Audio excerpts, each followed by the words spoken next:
શું તમારા ઘરમાં રાખેલું મંદિર તમને ફળ આપી રહ્યું છે?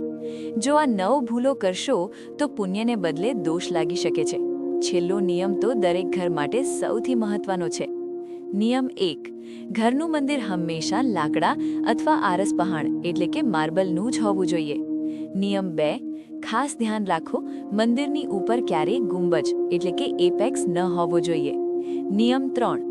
મંદિરને ક્યારેય સીધું જ જમીન પર ન રાખવું, હંમેશા થોડું ઊંચું આસન આપવું. જો તમે પણ ભગવાનમાં અતૂટ શ્રદ્ધા રાખતા હો તો અત્યારે જ આ ચેનલને સબસ્ક્રાઇબ કરી લો, જેથી આવા જ ભક્તિમય વિડીયો તમને મળતા રહે. નિયમ 4. પવિત્રતા જાળવવા માટે મંદિરને ક્યારેય બેડરૂમમાં ન રાખવું જોઈએ. નિયમ 5. મંદિર ક્યારે કોઈ બીમ એટલે કે છજ્જા કે પટ્ટીની નીચે ન હોવું જોઈએ, તે વાસ્તુદોષ ગણાય છે. નિયમ 6. મંદિરનું મુખ ક્યારેય શૌચાલયના દરવાજા તરફ ન હોવું જોઈએ.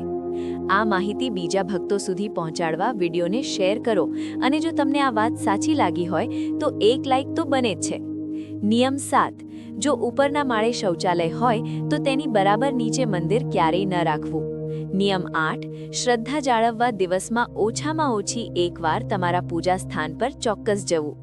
નિયમ 9. સૌથી ખાસ, મંદિરમાં ક્યારેય તૂટેલી મૂર્તિ કે ભગવાનના ફાટેલા ફોટા ન રાખવા, તેનાથી નકારાત્મકતા આવે છે. તમારા ઘરનું મંદિર કઈ દિશામાં છે? જો ખબર ન હોય તો કોમેન્ટમાં જય શ્રી કૃષ્ણ અથવા ઓમ નમઃ શિવાય જરૂર લખજો, જેથી ઈશ્વરની કૃપા તમારા પર બની રહે. જય ભોલેનાથ.